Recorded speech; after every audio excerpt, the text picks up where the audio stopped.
പറഞ്ഞു വരുന്നത് 2 നൂറ്റാണ്ട് നമ്മെ കൊള്ളയടിച്ച ബ്രിട്ടൻ്റെ കാര്യം തന്നെയാണ് പറഞ്ഞു വരുന്നത്. അതായത് ബ്രിട്ടീഷുകാർ ഇന്ത്യയിൽ 2 നൂറ്റാണ്ട് അവർ ഇവിടെ ഭരിച്ചിരുന്നപ്പോൾ 2 നൂറ്റാണ്ട് ഭരിച്ചിരുന്നപ്പോൾ ഏകദേശം 45 ട്രില്യൺ കോടിയുടെ 45 ട്രില്യണാണ് ഇന്ത്യയിൽ നിന്നും കടത്തപ്പെട്ട സമ്പത്തെന്ന് പറയുന്നത്. അതായത് 45 ലക്ഷം കോടിയുടെ. അതിൻ്റെ ഏറ്റവും പ്രധാനപ്പെട്ട ഒന്നാണ് കോഹിനൂർ രത്നം എന്ന് പറയുന്നത്. അതായത് 105.6 മെട്രിക് ടൺ ഭാരമുള്ള കോഹിനൂർ രത്നം എന്ന് പറയുന്നത് ലോകത്തിന് വിലമതിക്കാനാകാത്ത രത്നമാണ് അത് കൊള്ളയടിച്ചത്. അതുപോലെ പല വസ്തുക്കളിലും ഒന്നാണ്. രണ്ടാമത്തെ ഒന്ന് കഴിഞ്ഞ് കഴിഞ്ഞാൽ ടിപ്പു സുൽത്താൻ്റെ മോതിരമാണ്. ഈ ടിപ്പു സുൽത്താൻ്റെ മോതിരം എന്ന് പറഞ്ഞു കഴിഞ്ഞാൽ മൊത്തം വിലമതിക്കാനാകാത്ത രത്നങ്ങൾ കൊണ്ട് പതിപ്പിച്ച 41.2 ഗ്രാം ഉള്ളതാണ്.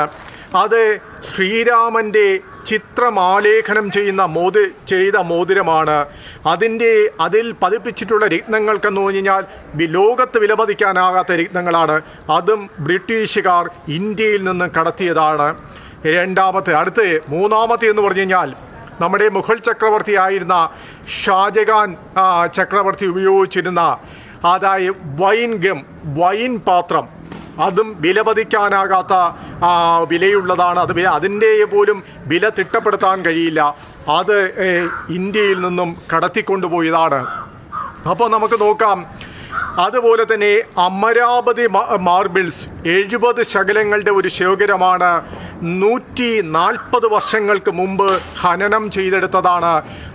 ഇതും അമരാവതി മാർബിൾസിൻ്റെ 70 ശകലങ്ങളുടെ ശേഖരമാണ് അവർ ബ്രിട്ടീഷുകാർ ഇന്ത്യയിൽ നിന്ന് കടത്തിക്കൊണ്ടുപോയത്. അതുപോലെ തന്നെ സുൽത്താൻ ഗഡ് ബുദ്ധ, അതായത് ബുദ്ധൻ്റെ വിഗ്രഹമാണ്.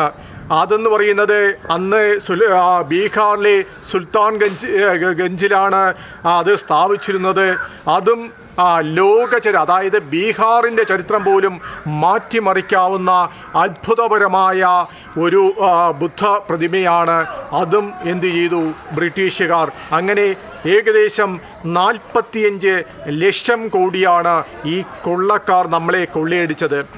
നമ്മൾ പലപ്പോഴും പറയും ബ്രിട്ടീഷുകാർ ചെയ്തതെന്ന് പറഞ്ഞു കഴിഞ്ഞാൽ ഭിന്നിപ്പിച്ചു വരിപ്പിക്കുക, രാഷ്ട്രത്തെ നശിപ്പിക്കുക, രാഷ്ട്രത്തെ തകർക്കുക, അവസാനം പോയ പോക്കിന് രാഷ്ട്രത്തെ പിളർത്തുക, ഇവിടുത്തെ ജാതിയെയും മതത്തെയും തമ്മിൽ ഭിന്നിപ്പിക്കുക. ഇങ്ങനെയുള്ള നയത്തിലാണ് ബ്രിട്ടീഷുകാർ ഭരണം കൊണ്ടുപോയിക്കൊണ്ടിരുന്നത്. അപ്പോൾ നമുക്കറിയാം, വിദേശികൾ എപ്പോഴും ഇന്ത്യയോട് കാണിച്ചിട്ടുള്ള ഒരു അസൂയാകരമായി എന്നും അസൂയയോടെ മാത്രമാണ് ഇന്ത്യയുടെ സംസ്കാരത്തെ കണ്ട്. ഇന്ത്യയുടെ സംസ്കാരത്തെ എത്രയെല്ലാം തകർക്കാമോ അത് തകർത്തുകൊണ്ട് ഇവിടെ കിട്ടിയ ധനങ്ങളെല്ലാം കൊള്ളയടിച്ചുകൊണ്ടാണ് ബ്രിട്ടൻ ഇന്ത്യയിൽ നിന്ന് പോയത്. അത് ഒരു ഇന്ത്യക്കാരനും മറക്കാതിരുന്നാൽ നന്ന്.